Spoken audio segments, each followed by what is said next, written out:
والی نسلیں تیرے عشق ہی میں مچلے، انہیں نیک تم بنانا، مدنی مدینے والے۔ الحمدللہ رب العالمین والصلاة والسلام علی سید المرسلین، اما بعد فاعوذ باللہ من الشیطان الرجیم، بسم اللہ الرحمن الرحیم۔ الصلاة والسلام علیک یا رسول اللہ وعلی آلک واصحابک یا حبیب اللہ، الصلاة والسلام علیک یا نبی اللہ وعلی آلک واصحابک یا نور اللہ۔ مدنی چینل کے ناظرین، رسول اکرم صلی اللہ تعالیٰ علیہ وآلہ وسلم نے ارشاد فرمایا، جو کوئی مجھ پر ایک بار درود پڑھتا ہے اللہ تعالیٰ اس پر 10 رحمتیں نازل فرماتا ہے۔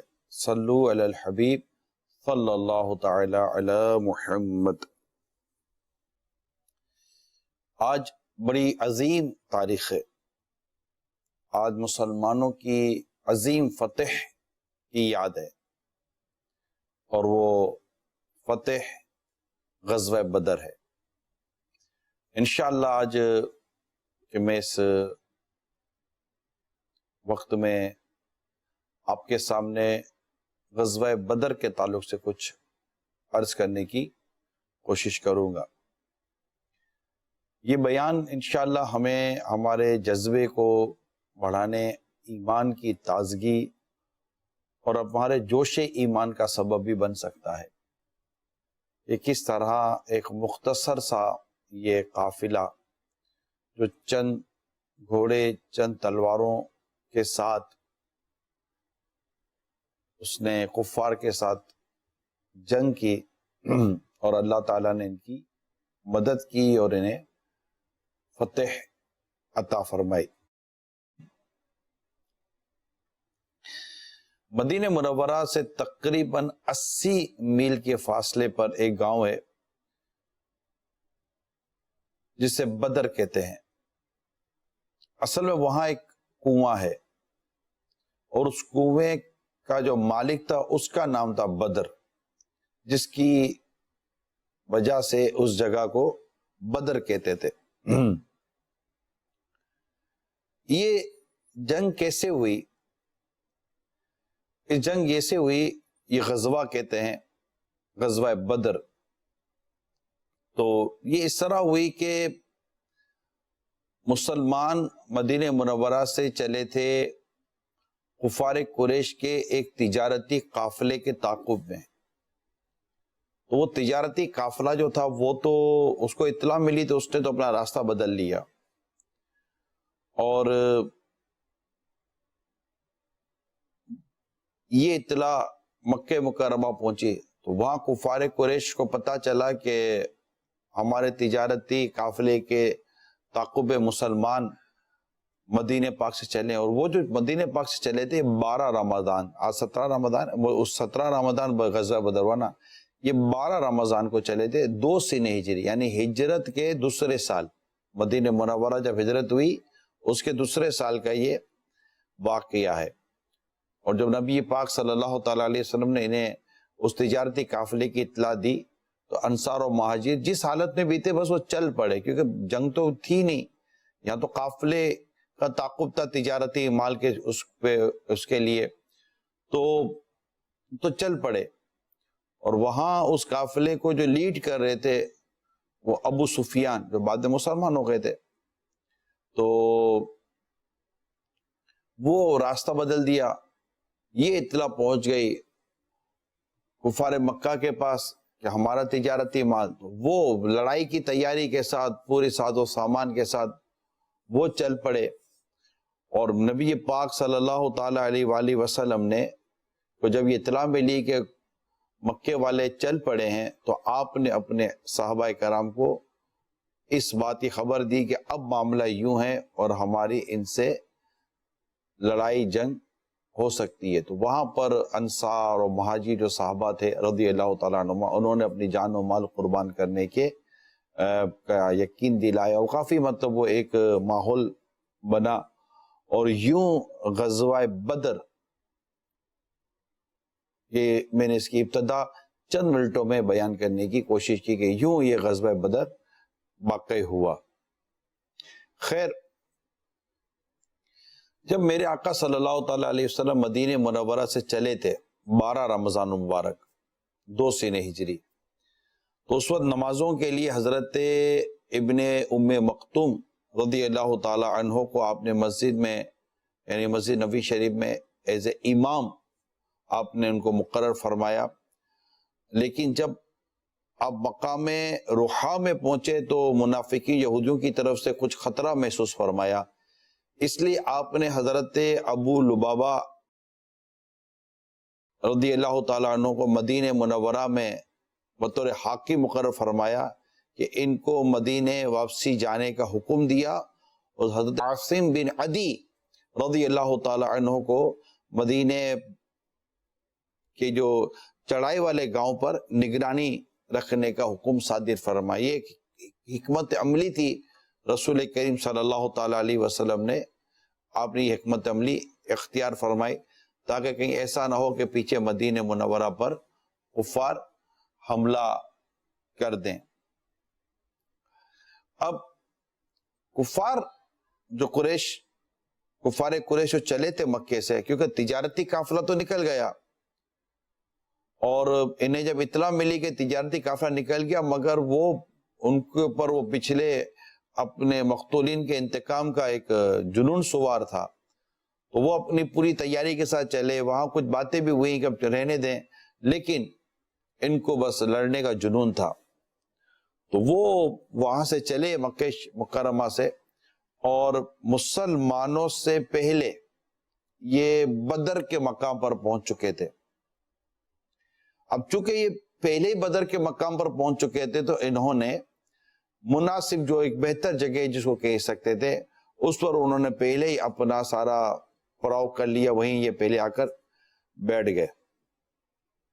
پیارے آقا صلی اللہ تعالی علیہ وسلم جب بدر کے قریب پہنچے تو شام کے وقت حضرت مولا علی کرم اللہ تعالی وجہ الکریم، حضرت زبیر، حضرت سعد بن ابی وقاص رضی اللہ تعالی عنہم کو بدر کی طرف بھیجا کہ یہ لوگ کفار قریش کے بارے میں خبر لائیں کہ پوزیشن کیا ہے۔ انہوں نے 2 غلاموں کو پکڑ لیا اور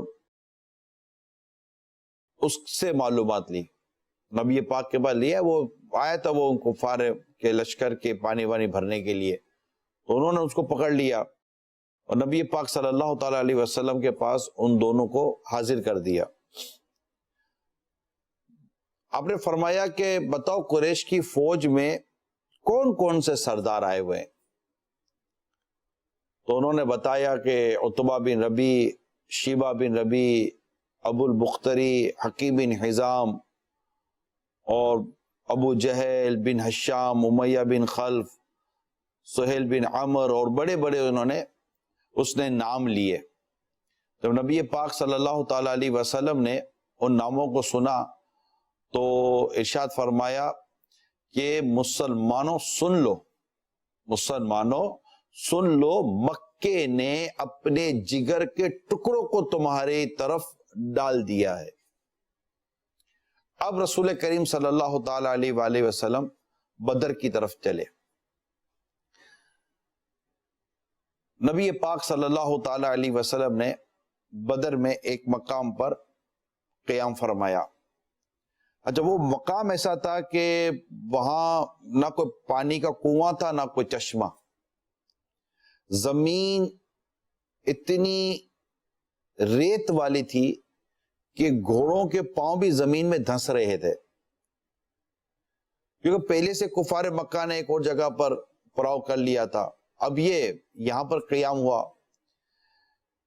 جب یہ سچویشن دیکھی کہ جس جگہ پر قیام ہو رہا ہے، تو حضرت حباب بن منذر رضی اللہ تعالی عنہ نے عرض کی، یا رسول اللہ صلی اللہ تعالی علیہ وسلم، آپ نے یہ جو پڑاؤ کیا، یعنی جہاں قیام فرمایا ہے، اور جس جگہ کا جو آپ نے انتخاب فرمایا ہے، یہ وحی کے مطابق یعنی آپ پر ایسی وحی آئی ہے کہ آپ یہاں پر قیام فرمائے یا کوئی جنگی تدبیر کے طور پر؟ پیارے آقا صلی اللہ تعالیٰ علیہ وسلم نے فرمایا کہ اس بارے میں تو کوئی وحی نہیں آئی ہے.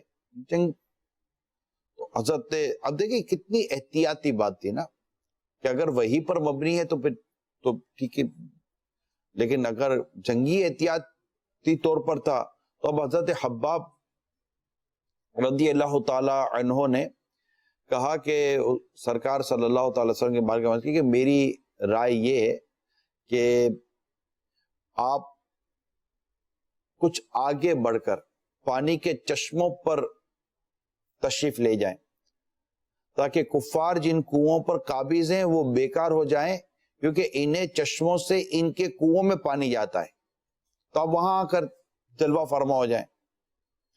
نبی پاک صلی اللہ تعالیٰ علیہ وسلم کو ان کی یہ رائے پسند آئی اور پھر اسی پر عمل ہوا کہ نبی پاک صلی اللہ علیہ وسلم نے اپنا جو آپ نے مقام اختیار فرمایا تھا، یہ ایک امت کی تعلیم ہے کہ اب نبی پاک صلی اللہ تعالی وسلم تو بڑے ہمارے، لیکن جب کسی نے آ کر آپ کو ایک مشورہ دیا تو آپ نے اس کے مشورے پر عمل کیا.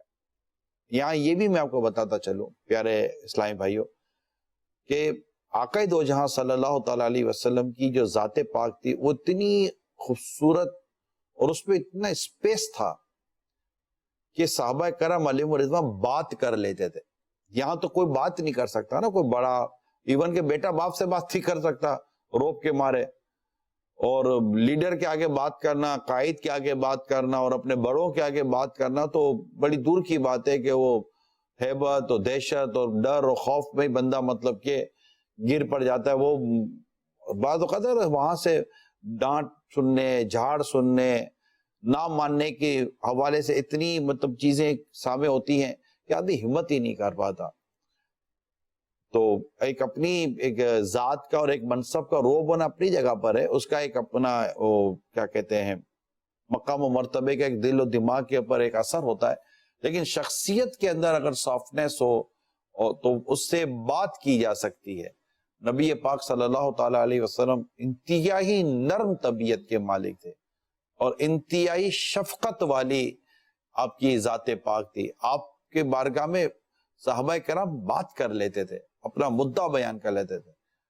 وہ سیکھتے کیسے، سمجھتے کیسے؟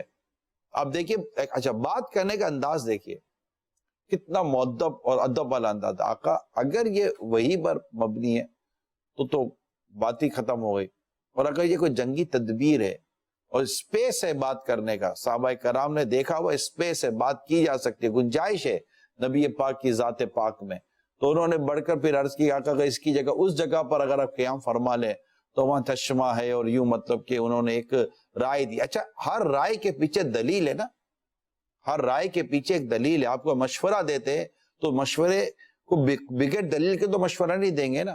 آپ سے جب پوچھا جائے گا کیوں تو آپ کہیں مجھے یہی سمجھ میں آتا ہے. بھائی تو آپ کی سمجھ میں کیوں آتا ہے یہ؟ تو بات ہمیشہ یاد رکھیں کہ بات دلیل کے ساتھ کرنے میں ہی فائدہ ہے، اور یہ مشورے ہوتے ہیں مان لیا جائے، اگر اچھا مشورہ مان لیا جائے تو اس سے ہماری عزتوں میں اضافہ ہوتا ہے. تو ہمارے اندر یہ جذبہ بھی ہونا چاہیے جسے میں نے اس واقعے کے سینیریو میں بیان کرنے کی کوشش کی.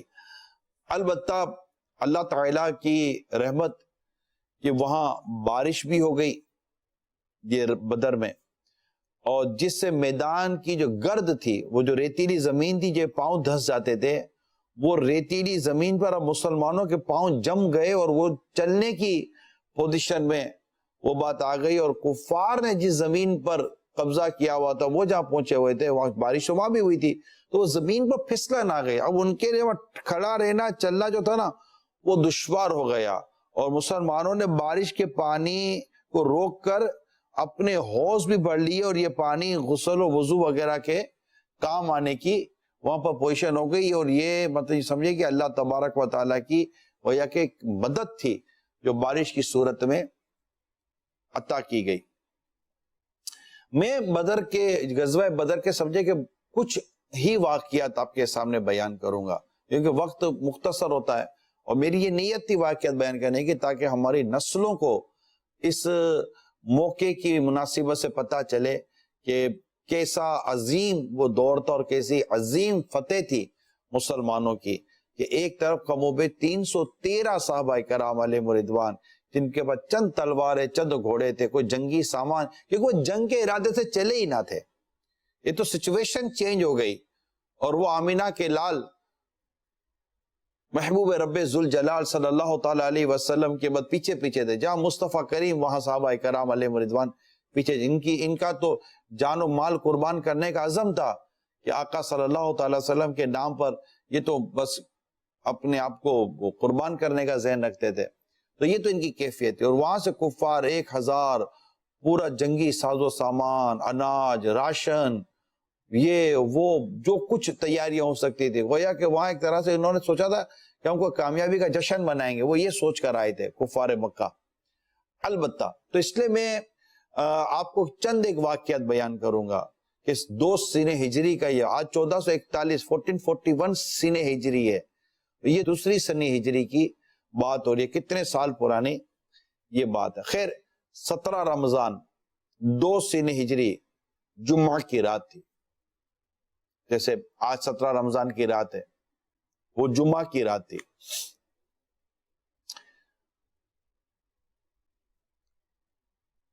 لوگ آرام کر رہے ہیں، مگر سرکار صلی اللہ تعالی علیہ وسلم اس وقت ساری رات اپنے رب کریم کی بارگاہ میں دعا کرتے رہے۔ جب صبح ہوئی تو آپ نے لوگوں کو نماز کے لیے جگایا، نماز کے بعد قرآن کی آیات، جنگ، جوش، جذبہ، بیان، واعظ و نصیحت، اور گویا کہ ان کے اندر جیسے کہ ایک طوفان آ چکا تھا صحابہ کرام علیہم رضوان میں۔ رات میں چند جان نثاروں کے ساتھ، صحابہ کرام کے ساتھ آپ نے میدان جنگ کا معائنہ کیا، جہاں پر یہ جنگ ہونی تھی، واقعہ ہونا تھا۔ اس وقت سرکار دو جہاں صلی اللہ تعالی علیہ وسلم کے مبارک ہاتھ میں ایک چھڑی تھی، آپ اس چھڑی سے زمین پر لکیریں بناتے اور یہ فرماتے جاتے یہ فلاں کافر کے قتل ہونے کی جگہ ہے، کل یہاں فلاں فلاں کی لاش گرے گی۔ چنانچہ ایسا ہی ہوا کہ آپ صلی اللہ تعالی علیہ وسلم نے جس جگہ پر جس غیر مسلم کے قتل ہونے کی خبر دی تھی، عین اسی جگہ، نہ بال برابر ادھر نہ بال برابر ادھر، عین اسی جگہ اس کی لاش گری تھی۔ یہ نبی پاک صلی اللہ تعالی علیہ وسلم نے وہ ایک غیب کی خبر دی کہ کل کون کہاں پر مرے گا، کون مرے گا اور کہاں مرے گا، اور وہی ہوا جو نبی پاک صلی اللہ تعالی علیہ وسلم نے ارشاد فرمایا تھا۔ حقیقت اعلیٰ حضرت دکھتے ہیں نا، اور کوئی غیب کیا تم سے نہاں ہو بھلا، جب نہ خدا ہی چھپا تم پہ کروڑوں درود۔ 17 رمضان جمعہ، نبی پاک صلی اللہ تعالی علیہ وسلم اپنے جان نثاروں کی صفیں درست فرما رہے تھے۔ دست مبارک میں ایک چھڑی تھی اور اسے صفیں درست ہو رہی تھی کہ کوئی شخص آگے پیچھے نہ ہو، ایک ڈسپلین کی بات ہے یہ۔ اور ارشاد فرمایا کہ سوائے ذکر الہی کے اور کوئی اس طرح کی آوازیں نہیں آنی چاہیے، سب کو اللہ تعالیٰ کے ذکر میں مشغول رہنے اور مصروف رہنے کی آپ نے ترغیب ارشاد فرمائی۔ اچھا، اب یہ بالکل جنگ کا سما بندھا ہوا ہے، جنگ کا موسم بندھا ہوا ہے، صفیں درست ہو رہی ہیں۔ ایک بڑا عجیب و منفرد واقعہ ایسے موقع پر ہوتا ہے۔ جب صفیں درست ہو رہی تھی تو حضرت سواد رضی اللہ تعالی عنہ انصاری صحابی تھے، ان کا پیٹ کچھ صف سے باہر آیا تھا، تو آپ صلی اللہ تعالی علیہ وسلم نے اپنی چھڑی مبارک سے ان کے پیٹ پر ایک ہلکی سی کی کہ اپنا سیدھے کھڑے ہو جائیں، صفوں میں آ جائیں۔ اب حضرت سواد رضی اللہ تعالیٰ عنہ نے کہا یا رسول اللہ صلی اللہ تعالیٰ علیہ وسلم، میرے پیٹ پر آپ نے چھڑی ماری ہے، مجھے آپ سے قصاص بدلہ چاہیے۔ دشمن وہاں پر لڑائی کی تیاری کر رہا ہے، یہاں پر صفیں سیدھی ہو رہی ہیں، جنگ کا ماحول ہے بالکل، اور وہاں پر ایک انصاری صحابی کہتے ہیں کہ یا رسول اللہ صلی اللہ تعالی وسلم، مجھے آپ سے بدلہ لینا ہے، آپ نے یوں پیٹ پر یوں چھڑی کی تو مجھے اب آپ سے بدلہ چاہیے۔ عدل و انصاف کے پیکر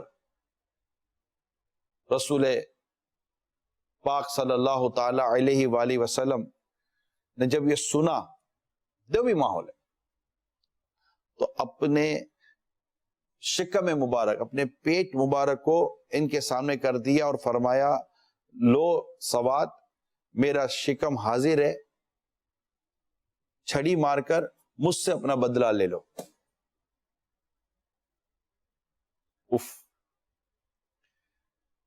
جیسے ہی سرکار دو جہاں صلی اللہ علیہ وسلم کا پیٹ مبارک آپ نے کپڑا ان کے سامنے کیا، حضرت سواد رضی اللہ تعالیٰ عنہ دوڑ کر آپ کے شکم مبارک کو چومنا شروع کر دیا، اور پھر نہایت ہی والیانہ انداز میں گرم جوشی کے ساتھ آپ کے جسم پاک سے لپٹ گئے۔ اللہ اللہ، آپ صلی اللہ تعالیٰ علیہ وسلم ارشاد فرمایا، اے سواد ایسا کیوں کر رہے ہو؟ عرض کی یا رسول اللہ صلی اللہ تعالیٰ علیہ وسلم،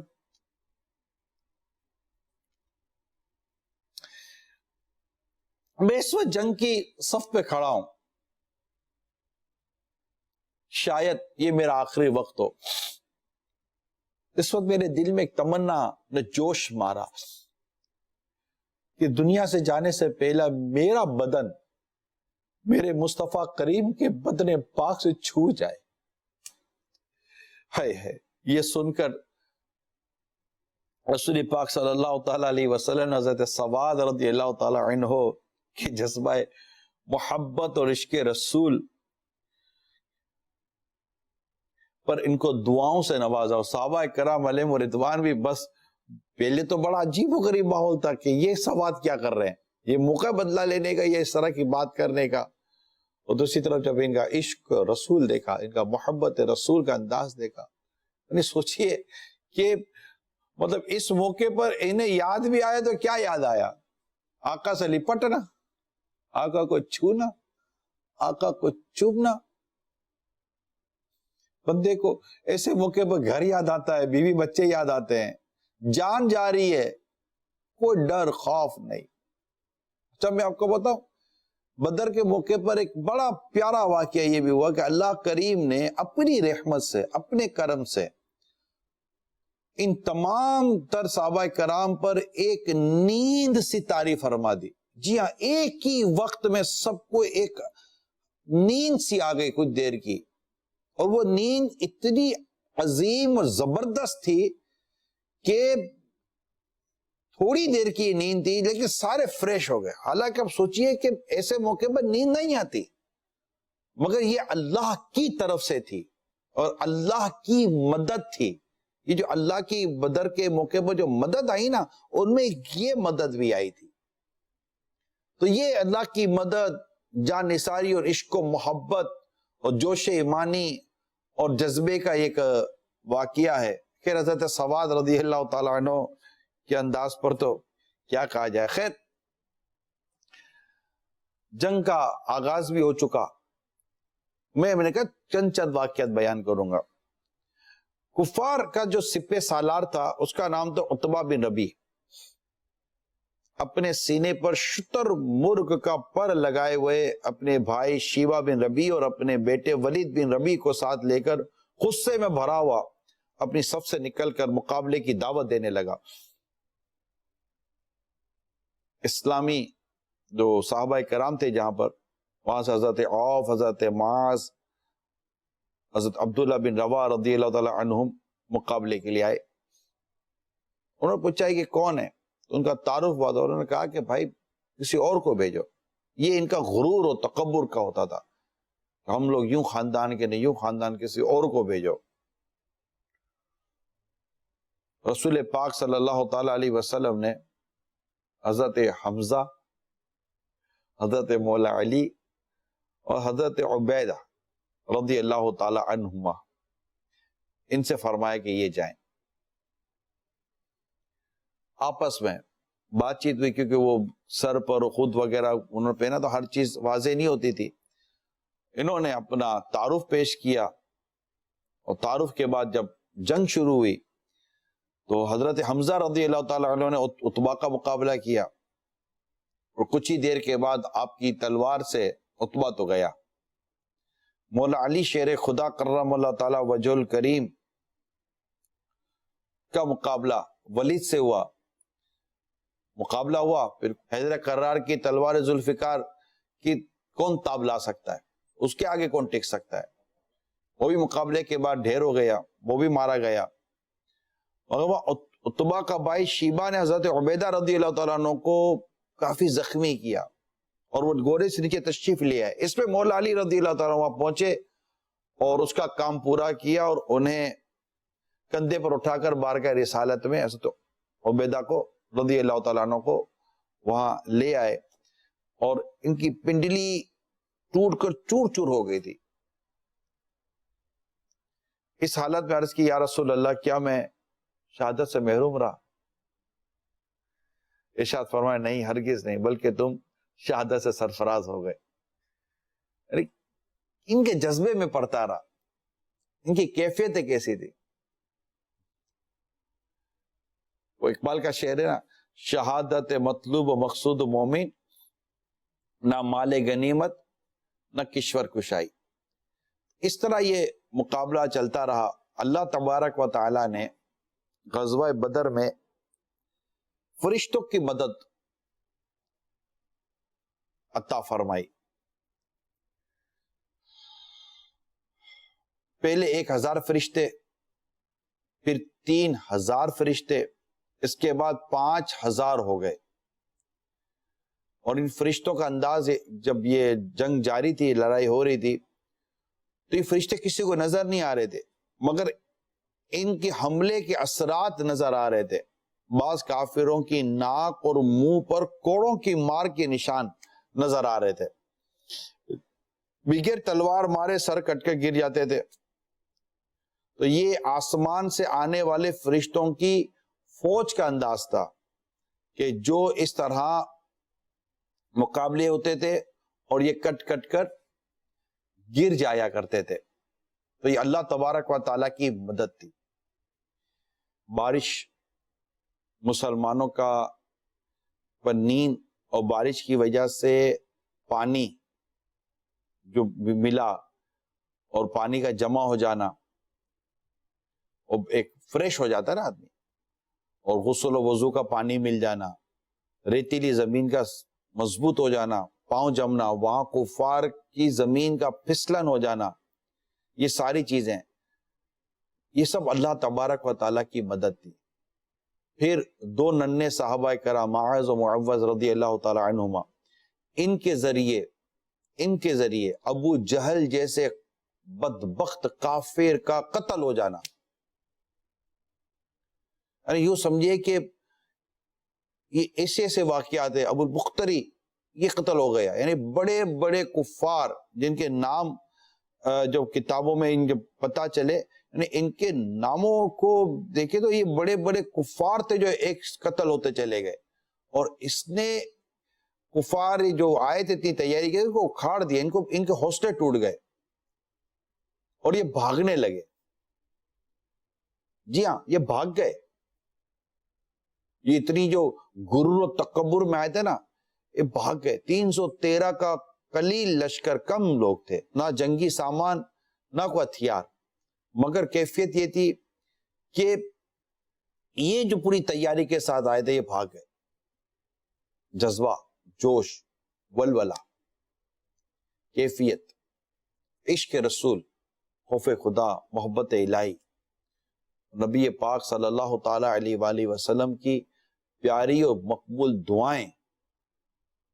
اتنا روئے، اتنا گریہ کیا نبی پاک صلی اللہ تعالی وسلم نے اپنے رب کے حضور کہ آپ کے شانہ اقدس پر جو چادر ہوتی تھی، کندھوں پر، شولڈر پر جو چادر ہوتی تھی، وہ چادر نیچے تشریف لے آئی تھی، اور صدیق اکبر رضی اللہ عنہ نے وہ چادر لی اور آپ کے کندھوں پر ڈال کر نبی پاک صلی اللہ علیہ وسلم کی بارگاہ میں گویا یہ عرض کی کہ یا رسول اللہ بس کیجئے، اللہ تعالیٰ آپ کی دعا قبول فرمائے گا۔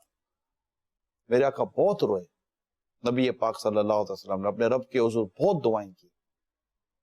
ہمارے لیے اس واقعے میں بہت کچھ سیکھنے اور سمجھنے کا ہے۔ صحابہ کرام علیہ رضوان نے یہ جو دین ہم تک پہنچایا ہے، اس دین کا پہنچنے میں بے شمار شہادتیں، بے شمار قربانیاں ہیں۔ یہ جب مدینہ منورہ سے چلے تھے تو یہ جنگ کے ارادے سے نہیں چلے تھے، یہ اپنے گھر بار کو ہی چھوڑ کر آ گئے تھے، جلدی جلدی چل پڑے تھے، جو تھا ہاتھ آیا وہ لے کر چل پڑے۔ اور راستے میں جب یہ ساری سچویشن چینج ہوئی اور نبی پاک صلی اللہ تعالیٰ علیہ وسلم نے جب اپنے صحابہ کرام کے سامنے سچویشن رکھی تو انہوں نے یہ نہیں کہا کہ ہم واپس چلتے ہیں، نہیں، بلکہ انہوں نے آگے بڑھ کر انصار اور مہاجرین صحابہ الگ الگ، مہاجرین صحابہ وہ جو مکہ مکرمہ سے ہجرت کر کے جو مدینہ منورہ پہنچے تھے، اور مدینہ منورہ میں جو صحابہ کرام تھے وہ انصار و مہاجر جو کہلاتے ہیں، انصار مددگار کو کہتے ہیں، مدد کرنے والے۔ تو انہوں نے الگ الگ طور پر اپنی جان و مال قربان کرنے کا جب یقین دلایا، وہ بھی ایک سما تھا، ایک وقت تھا۔ نبی پاک صلی اللہ علیہ وسلم نے جب ان کی کیفیت دیکھی، آپ کا چہرہ مبارک ویسے ہی روشن ہے، مزید چمک دمک کے آثار ظاہر ہو گئے۔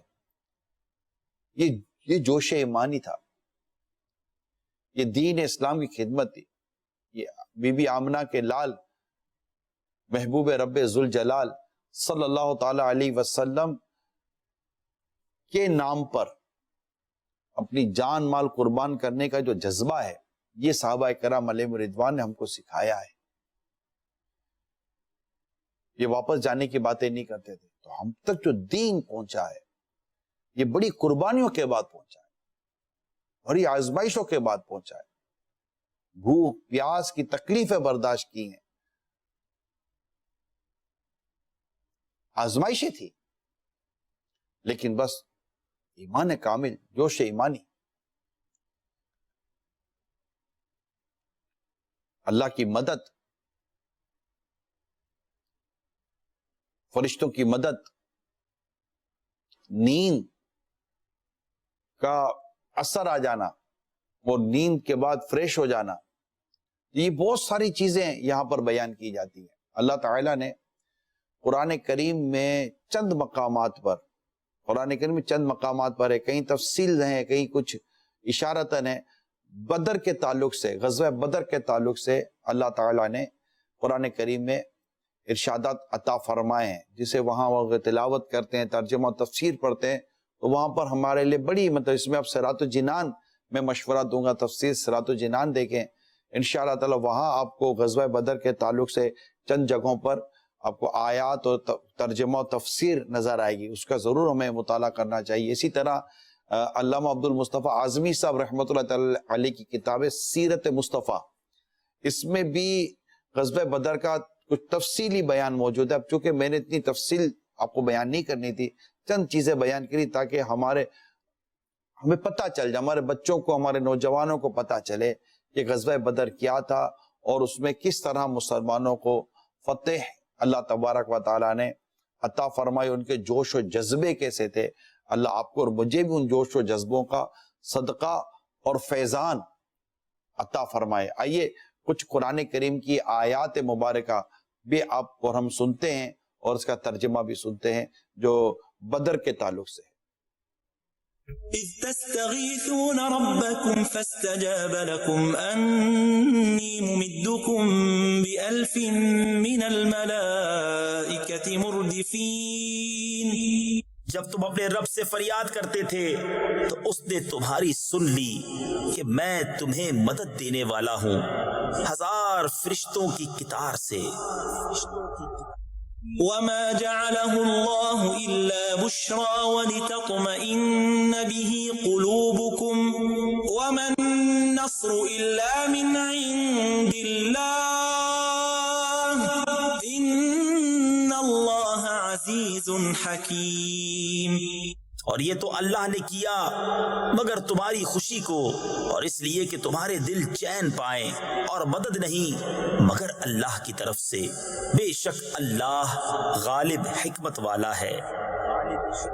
إذ يغشيكم النعاس أمنة منه وينزل عليكم من السماء ماء ليطهركم به ويذهب عنكم رجز الشيطان وليربط على قلوبكم ويثبت به الأقدام. جب اس نے تمہیں اونگ سے گھیر دیا تو اس کی طرف سے چین یعنی تسکین تھی، اور آسمان سے تم پر پانی اتارا کہ تمہیں اس سے ستھرا کر دے، اور شیطان کی ناپاکی تم سے دور فرما دے، اور تمہارے دلوں کی ڈھارس بندھائے، اور اس سے تمہارے قدم جما دے۔ إذ يوحي ربك إلى الملائكة أني معكم فثبتوا الذين آمنوا سألقي في قلوب الذين كفروا الرعب فاضربوا فوق الأعناق واضربوا منهم كل بنان.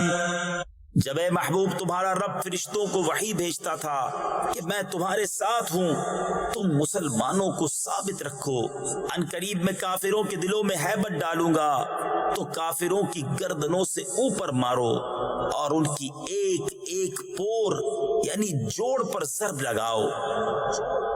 ذلك بأنهم شاقوا الله ورسوله ومن يشاقق الله ورسوله فإن الله شديد العقاب. یہ اس لیے کہ انہوں نے اللہ اور اس کے رسول سے مخالفت کی، اور جو اللہ اور اس کے رسول سے مخالفت کرے تو بے شک اللہ کا عذاب سخت ہے۔ صلو علی الحبیب صلی اللہ تعالی علی محمد۔ آپ نے چند آیات ملاحظہ کی، ان میں بعض تو بڑے واضح طور پر آپ نے شاید نوٹ کیا ہو کہ اللہ تعالیٰ نے فرشتوں کی مدد کا بیان بھی ابھی آپ نے سنا، اس کے ساتھ جو اونگ آئی جسے چین اور دلوں کا قرار جس کو کہا گیا، اور پھر اللہ تعالیٰ نے آسمانوں سے جو بارش برسائی اس کا بھی یہاں پر آپ نے ذکر سنا ہوگا کہ اس سے مسلمانوں کو ایک مدد کا ایک ایسا وہ ملا کہ ہماری مدد ہو رہی ہے، ایک سکون مل گیا، ایک تسکین ملی، ایک راحت ملی، اور ان کے مطلب قدم جم گئے، دلوں کو ایک راحت و سکون اطمینان اللہ کریم نے انہیں عطا فرمایا۔ تو یہ چند مقامات سے جو آیات آپ نے سنی ہیں، الحمدللہ یہ غزوہ بدر کے تعلق سے میں نے چند باتیں عرض کی۔ اچھا، اب بڑے بڑے کفار، ان کے سردار یہ ہلاک ہو گئے، جیسے کی کمر ٹوٹ گئی اور یہ ہتھیار ڈال کر بھاگ گئے۔ اس جنگ میں کفار مکہ کے، کفار قریش کے 70 آدمی قتل ہو گئے اور 70 گرفتار ہوئے، باقی اپنا سامان چھوڑ کر فرار ہو گئے، اور ایسی شکست ہوئی کہ مطلب ان کا وہ آج تک میں سمجھتا ہوں کہ یہ اپنی شکست کو یاد کر کر کے یہ غم زدہ ہو جاتے ہوں گے۔ آج اس کو یوم الفرقان کہتے ہیں۔ یہ بہت ہی کامیابی کا دن ہے مسلمانوں کی، کہ اللہ کریم نے ان کو ایک اتنے بڑے لشکر پر جو کامیابی عطا کی، پھر یہ مددیں، یہ سب، تو یہ بڑا مطلب کہ عظمت والا اور بڑا یہ یاد کرنے والا دن ہے، اور مسلمانوں کو اپنی ہسٹری اور اپنی چیزوں کو یاد کرنا چاہیے۔ خیر، فتح بدر کی جو فتح ہوئی، اس کے بعد 3 روز تک نبی پاک صلی اللہ تعالی علیہ وسلم بدر میں ہی آپ نے قیام فرمایا، تمام اموال غنیمت جو تھا اس کو ساتھ لے کر روانہ ہوئے۔ جب وادی صفرا پہ پہنچے تو وہ اموال غنیمت جو تھا، جو مال تھا، وہ آپ نے تقسیم بھی فرما دیا۔ اچھا، یہاں یہ میں عرض کرتا چلوں کہ نبی پاک صلی اللہ تعالی علیہ وآلہ وسلم کی جو شہزادی ہیں جن کا نام تھا حضرت رقیہ رضی اللہ تعالی عنہ، یہ بیمار تھیں، اور یہ حضرت عثمان غنی رضی اللہ تعالی عنہ کی زوجہ تھیں۔ ان کی شادی حضرت عثمان غنی رضی اللہ تعالی عنہ سے ہوئی تھی۔ تو جنگ بدر کے موقع پر چونکہ بیمار تھی تو رسول اکرم صلی اللہ تعالی علیہ وسلم نے سیدنا عثمان غنی رضی اللہ تعالی عنہ کو آپ کی شہزادی حضرت رقیہ رضی اللہ تعالی عنہ کے پاس رہنے کا حکم فرمایا کہ ان کی تیمارداری کریں. اس لیے وہ جنگ بدر میں شامل تو نہیں ہوئے، مگر رسول اکرم صلی اللہ تعالی علیہ وآلہ وسلم نے مال غنیمت میں ان کو مجاہدین بدر کے برابر حصہ دیا اور ان کے برابر ہی اجر و ثواب کی بشارت بھی دی. اس لیے حضرت عثمان غنی ذو النورین رضی اللہ تعالی عنہ کو بھی اصحاب بدر کی فہرست میں شمار کیا جاتا ہے. آپ بھی بدری صحابہ کرام علیہم رضوان میں شامل کیے جاتے ہیں.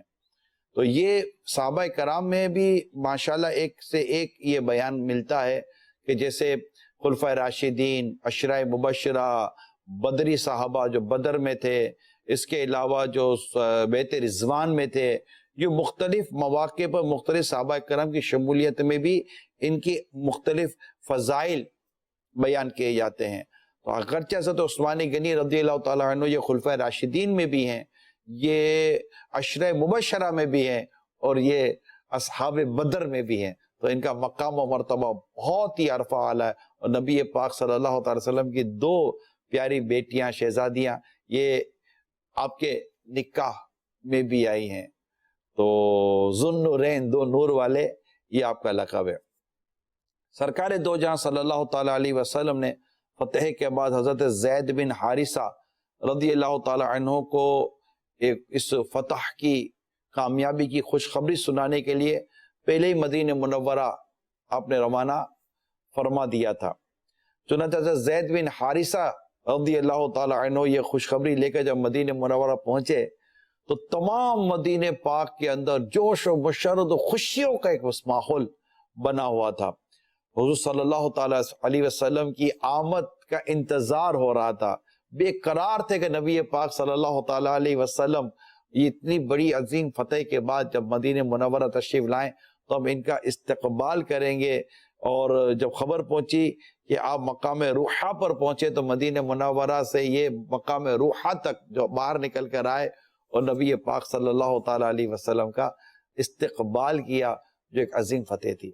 یہ غزوہ بدر کا ایک انتہائی مختصر سا میں نے آپ کے سامنے احوال بیان کیا. ان کو اللہ تعالیٰ نے بڑا مقام مرتبہ دیا، جنت کی خوشخبریاں ان کو سنا دی گئی ہیں. تو اللہ کریم کی ان پر کروڑا کروڑ رحمت ہو اور ان کے صدقے ہماری مغفرت ہو. آئیے آپ کی کچھ کالز لیتے ہیں.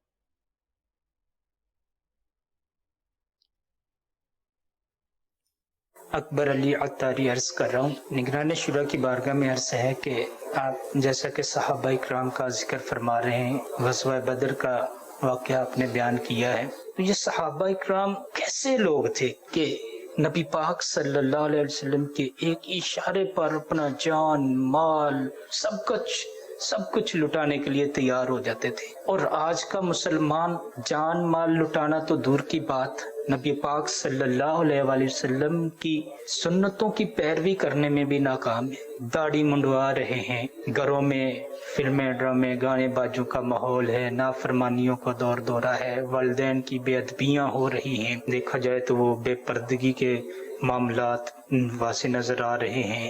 تو ان اصحاب میں ایسی کیا چیز تھی، کیا مطلب ان کے اندر کیسا معاملہ تھا، سمجھ میں نہیں آتا. حیران کن بات ہے کہ وہ اتنا زیادہ مطلب عمل کرنے والے، نبی پاک صلی اللہ علیہ وسلم کے اشاروں پر اپنی جان قربان کرنے والے.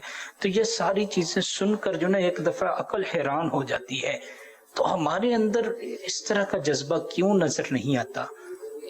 اس کے بارے میں کچھ مدنی پھول ارشاد فرمائیے. السلام علیکم ورحمۃ اللہ وبرکاتہ. وعلیکم السلام ورحمۃ اللہ وبرکاتہ. صحابہ کرام علیہ رضوان تو وہ مقدس ہیں جنہیں اللہ کریم نے چنا ہے اپنے محبوب کے صحابی بننے کے لیے. یہ تو وہ مقدس شخصیات ہیں، ان کا تو بیان ہی کچھ اور ہے. ہر صحابی یہ نبی جنتی جنتی، یہ یاد رکھنے کی بات ہے. اور وہ مبارک دور تھا. اس دور کی تو کیا بات ہے جس میں رسول کریم صلی اللہ تعالی علیہ وسلم اپنے ظاہری حیات کے ساتھ، اپنے جسم مبارک کے ساتھ وہاں جلوہ فرماتے. تو اس وقت کے فیضان و برکتوں کے تو کیا کہنے.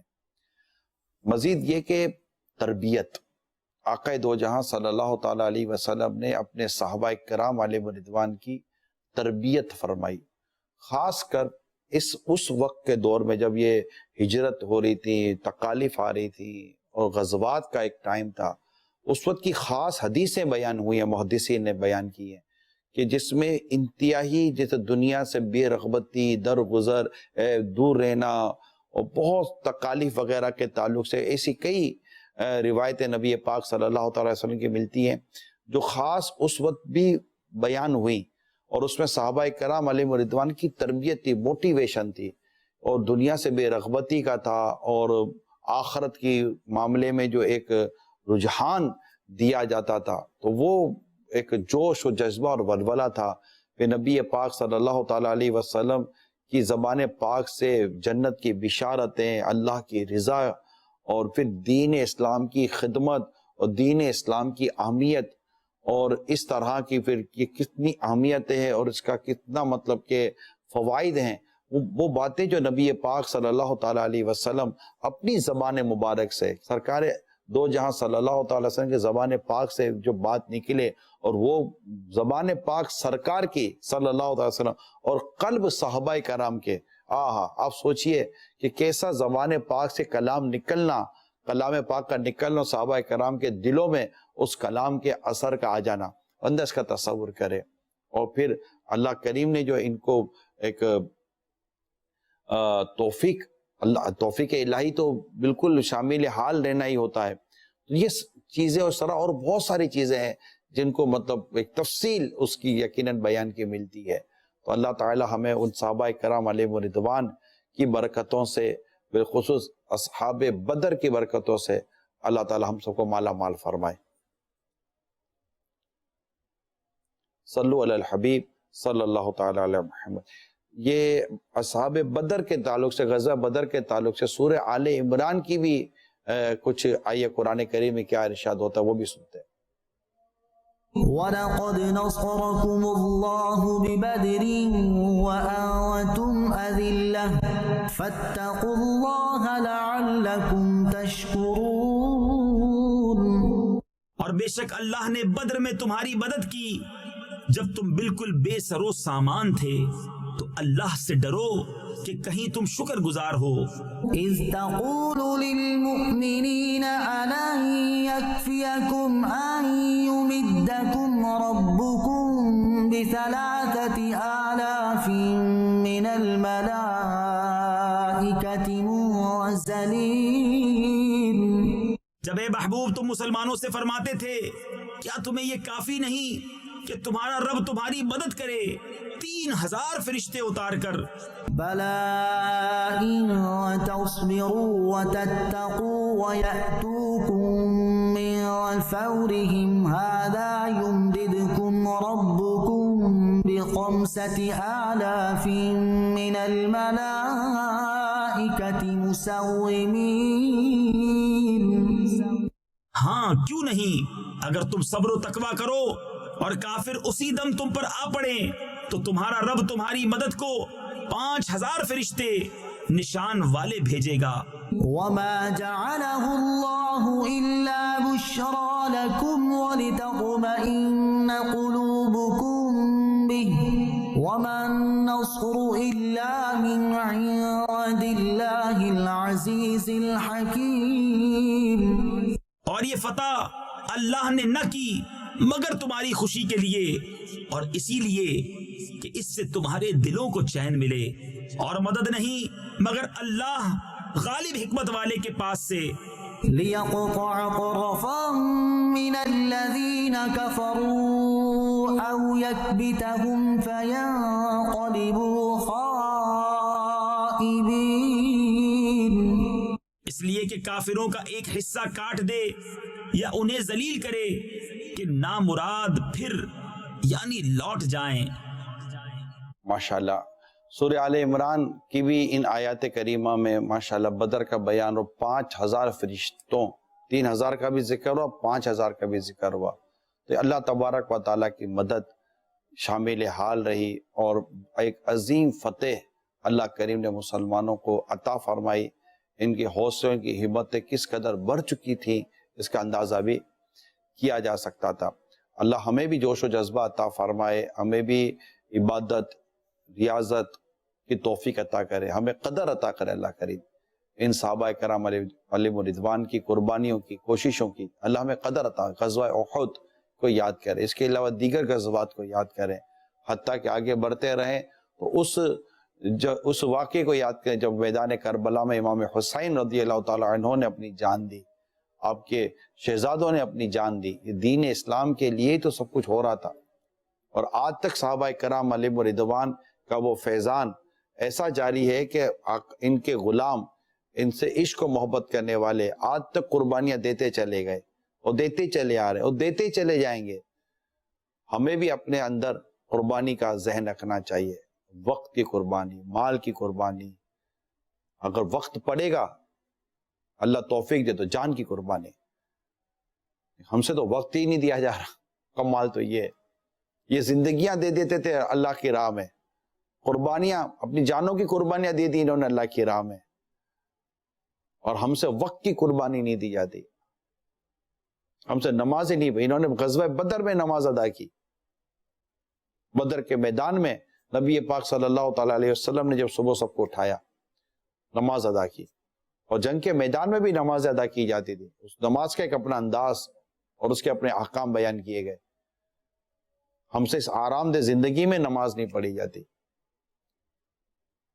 ہماری کیفیت کتنی عجیب و غریب ہے۔ یہ واقعات ہمارے جذبوں کو ابھارنے کے لیے ہونے چاہیے۔ اللہ ہمارے حال پر رحم فرمائے اور ہمیں مساجد آباد کرنے، نیکی کی دعوت عام کرنے کہ اللہ ہمیں توفیق عطا کرے اور ہم اسلام و دین کی خدمت کے لیے خود کو پیش کریں۔ میرے پیارے اسلامی بھائیوں، کالس لیتے ہیں۔ غزوہ بدر میں جو اصحاب موجود تھے ان سب نے بھوک، گرمی، پیاس، خوف کے باوجود ڈٹے رہے اور اللہ تعالیٰ نے ان کو انعام سے نوازا۔ اور ہماری نوجوان نسلوں کا یہ حال ہے کہ اے سی، کولر اور بہت سی نعمتوں کے باوجود فجر کی جب آذان ہوتی ہے تو اس وقت سو جاتے ہیں بنا نماز پڑھے ہی۔ اور میرا دوسرا سوال یہ ہے کہ کیا آپ کی حاضری ہوئی ہے بدر کے مقام پر، اور اگر ہوئی ہے تو آپ کی اس وقت کیا کیفیت تھی؟ وہ جو شروع کا جو آپ کا حصہ تھا سوال کا، اس پر تو میں بھی چند باتیں عرض کر چکا۔ میں بدر پہنچا نہیں ہوں، مجھے بہت خواہش ہے کہ مجھے اللہ توفیق دے کہ میں بدر کے میدان کی حاضری کی سعادت حاصل کروں، میں بھی ان فضاؤں کو دیکھوں، ان کا استلام کروں، وہاں بھی جا کر میں شعر پڑھوں کہ آ میں روح کی ہر شے میں سمولوں تجھ کو، اے ہوا تو نے تو سرکار کو دیکھا ہوگا، بلکہ دیکھا تھا، بدر میں تو تھے ہی میرے آقا صلی اللہ علیہ وسلم۔ دعا کریں اللہ کریم سعادت دے، پیر و مرشد کے ساتھ حاضری ہو جائے تو کیا بات ہے۔ جی ایسا جنگ بدر جہاں ہوئی تھی تو بدر کا مقام کہتے ہیں، اور وہاں راستے میں ایک پہاڑ آتا ہے جو ریت کا پہاڑ ہے جسے جبل ملائکہ کہتے ہیں۔ یہ رب کی کتنی بڑی شان ہے کہ 1450 سال گزر جانے کے بعد بھی وہ ریت کا پہاڑ وہیں کا وہیں اور اتنا کا اتنا ہی پڑا ہے۔ تو یہ جبل ملائکہ جس پر اللہ تعالیٰ نے فرشتوں کا نزول فرمایا تھا اور انہوں نے صحابہ کرام علیہم رضوان کی مدد فرمائی تھی، تو جبل ملائکہ پہ بھی کچھ آپ مدنی پھول عنایت فرما دیں۔ میری حاضری تو نہیں ہوئی ہے، البتہ حاجی عبدالحبیب ہمارے رکن شورا وہاں پہنچے تھے اور انہوں نے جبل ملائکہ کی وہاں ہمیں مدنی چینل پر زیارت کرائی، وہاں کی ریت بتائی کہ مٹی، مطلب وہ ریت ایسی ہے وہ آس پاس میں اس سے کچھ ہے ہی نہیں، اور وہ بدن و کپڑوں پر چپکتی بھی نہیں ہے، وہ وہیں کے وہیں رہ جاتی ہے۔ اب میں وہاں کی کیا بات بیان کروں، انشاءاللہ جب سعادت ملے گی پہنچیں گے اور کچھ کہنے جیسے ہوئے تو پھر انشاءاللہ عرض کریں گے۔ اللہ تعالیٰ سے دعا کرے اللہ کریم ان فضاؤں میں، ان مقامات پر مجھے بھی حاضری کی سعادت عطا فرمائے۔ امیر سنت بدر میں گئے، بدر مقام بدر امیر سنت وہاں پہنچے ہیں، یہ مجھے پتا ہے، اور ابھی مجھے یہ سعادت نہیں ملی۔ جی محمد شہزاد اتاری عرض کر رہا ہوں، نگران شورا آپ کو اصحاب بدر رضی اللہ تعالیٰ عنہ کا یوم اور اما عائشہ طیبہ طاہرہ رضی اللہ تعالیٰ عنہ کا یوم عرس مبارک ہو۔ خیر اللہ تعالی ہمیں ان کی برکتوں سے مالا مال فرمائے. جی کال دیں. اللہ پاک ہم سب کو مقام بدر میں وہ جگہ، اس جگہ پر دعا کرنا نصیب فرمائے جس جگہ پر ہمارے پیارے نبی پاک صلی اللہ علیہ وآلہ وسلم نے دعا فرمائی. بے حساب مغفرت کی دعا فرما دیجیے گا. واقعی وہ بھائی یہ ہے بہت پیاری بات کی ہے، جو سمجھے کہ کچھ چیز یاد دلا دیا آپ نے. اب وہ کون سا مقام تھا یقین مانے پتہ نہیں، کاش مجھے پتہ نہیں وہ مقام وہ محفوظ ہے نہیں ہے، اس شاخ کے علم ہے یا نہیں ہے، کہ جس خاص مقام پر جلوہ فرما ہو کر رسول کریم صلی اللہ تعالیٰ علیہ وسلم نے رب کی حضور دعا کی تھی. واقعی وہ مقام کی بھی کیا بات ہوگی. ویسے تو خود جہاں جہاں رسول پاک کے قدم پاک پہنچے وہ ہر جگہ کی تو بات ہی کچھ اور ہے، لیکن وہ بھی ایک خاص مقام ہے، اور وہ خاص مقام پتہ ہو اور وہاں جا کر بندہ دعا کر لے تو پھر دعا کی بات ہے، مطلب وہ بالکل اس کے آس پاس ہی رہنا پڑے گا. جی آج کا دن غزوہ بدر اور حضرت عائشہ کی نسبت سے میرا یہ سوال ہے کہ اس دن کے حوالے سے ہمیں کیا کرنا چاہیے؟ اچھی نیتیں کرنی چاہیے، ان کو ایصال ثواب کرنا چاہیے، ان کی قربانیوں کی قدر کرنی چاہیے، اور خود کو دین متین کی خدمت کے لیے، سنت و خدمت کے لیے پیش کرنا چاہیے. مدنی قافلوں کی نیتیں کرنی چاہیے، دعوت اسلامی کے ہفتہ وار اجتماعات اور دیگر دینی اور مدنی کام جو ہیں ہمارے، اس میں شمولیت کی نیت کرنی چاہیے. اپنی اور ساری دنیا کے لوگوں کی اصلاح کی کوشش کے لیے ہم سب کو عملی طور پر اپنا کردار ادا کرنا چاہیے. اور ام المومنین سیدتنا عائشہ صدیقہ رضی اللہ تعالی عنہا جو کہ زبردست عالمہ تھی، ان کی فقاہت تھی، صحابہ کرام علیہم رضوان مسائل میں ان سے بات کیا کرتے تھے، ان سے کئی سینکڑوں حدیثیں نبی پاک صلی اللہ تعالی علیہ وسلم کی مروی ہیں. تو پھر ان کا انداز مبارک، ان کی سخاوت، ان تمام چیزوں میں اسلامی بہنوں کے لیے بالخصوص میں سبق ہے. تو ہم سب کے لیے اس 17 رمضان مبارک کی جو رات ہے، اس میں بڑی مطلب کہ وہ سیکھنے، سمجھنے اور سبق کی باتیں ہیں. اللہ سمجھنے کی اور عمل کرنے کی توفیق عطا فرما. حضرت سواد رضی اللہ تعالیٰ عنہ کا جو میں نے آپ کو واقعہ بیان کیا، عشق و محبت کا، عشق و مستی کا، کہ صحابہ کرام کو کیسا عشق تھا نبی پاک صلی اللہ تعالیٰ علیہ وسلم. اور یہ بھی بتاتا چلوں کہ اس وقت جو ایک مقام تھا جہاں نبی پاک جلوہ فرماتے بدر کے جو غزوہ بدر میں، یہ بہت ایسا مقام تھا کہ وہاں حملہ ہو سکتا تھا نبی پاک صلی اللہ تعالیٰ علیہ وسلم پر. تو وہاں پر وہ کون سے صحابی تھے جو کھڑے ہوتے کہ کوئی دشمن آگے نہ بڑھ سکے؟ تو صحابہ کرام علیہ رضوان کہتے ہیں کہ اس وقت جو مطلب کھڑے رہے، مطلب وہ بہادری کی بات تھی جو کھڑا ہونا. اور نبی پاک صلی اللہ علیہ وسلم کی گویا کہ بارگاہ میں حاضری ہونے کی سعادت ہی لینی. تو وہ جو وہاں جو اس مقام پر جو کھڑے رہے تھے نا، وہ حضرت سیدنا صدیق اکبر رضی اللہ تعالیٰ عنہ تھے. اور یہ بہت ہی بہادری اور بڑی ہی عشق و بڑی ہی مطلب کہ وہ بات تھی. اللہ نے ان کو یہ اعزاز و مرتبہ، جو صدیق اکبر کو جو اعزاز و مرتبہ حاصل ہے نا، ان میں سے ایک یہ بھی ہے. اللہ ہم سب کو ایمان کی سلامتی کی نعمت عطا فرمائے، ماہ رمضان کی برکت عطا فرمائے. آمین بجاہ النبی الامین صلی اللہ تعالی علیہ وسلم. میری آنے والی نسلیں تیرے عشق ہی میں مچلے، انہیں نیک تم بنانا، مدنی مدینے والے.